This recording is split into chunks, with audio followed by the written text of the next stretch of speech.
I'm gonna teach you 3 simple moves that you can do every day that's gonna fix that SI joint pain fast. Let's get to it.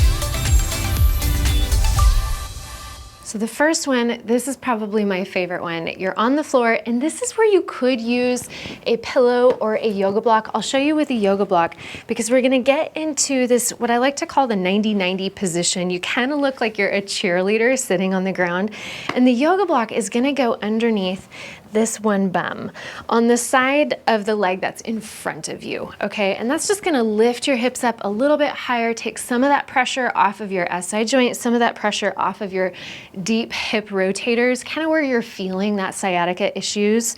So in this position, sitting up nice and tall, let gravity just help pull your knees down.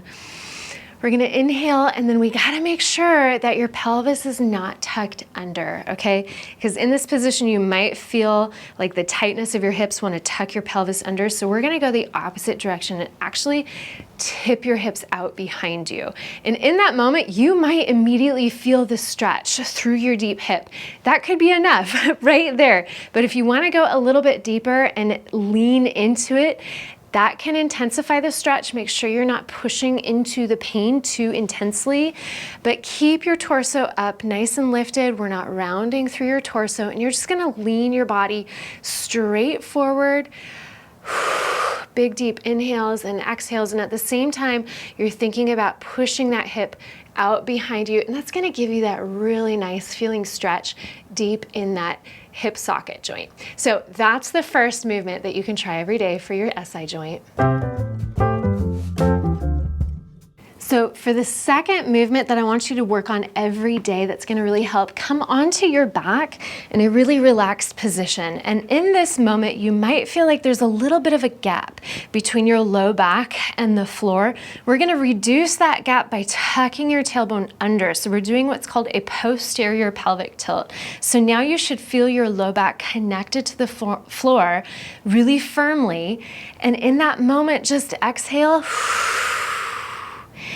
And that is going to engage and activate those deep core muscles, which is really important for taking that pressure off of some of those deep hip socket muscles, okay? So release the pelvic tilt, and we're gonna try this again. So tuck your tailbone under, exhale, and at the same time you can think about drawing your pelvic floor up and in.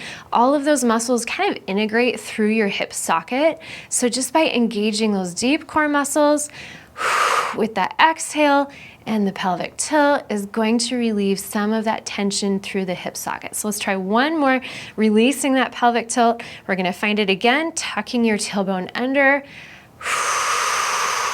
exhaling right there. And that, the pelvic tilt with the exhale is excellent for engaging those deep core muscles, taking that pressure off of your hip socket.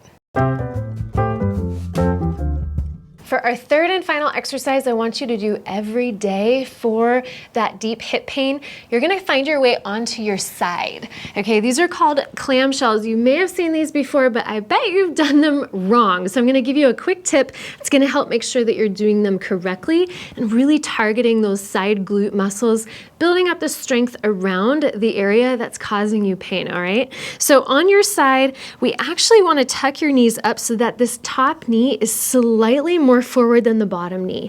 That's gonna make sure that you don't lean backwards and lose the proper positioning through the hip, okay? So top knee is slightly more forward, and then this top arm, we're actually gonna bring it down so that it's on the floor in front of you.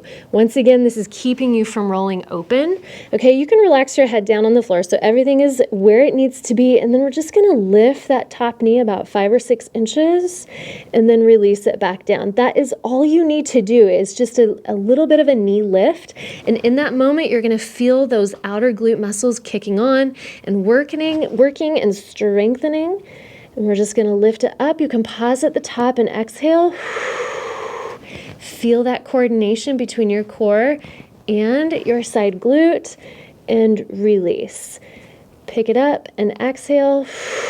You might feel the bottom hip working at the same time as that top hip. That's totally normal. And that is the final third exercise I want you to do every day that's really gonna help with your SI joint pain, sciatica, any kind of deep hip pain. I hope this felt so good. If you love this routine, I've got another one that's really similar to that. I'm gonna make sure to link it above. And hey, go leave a comment below. Let me know how this routine felt for you today.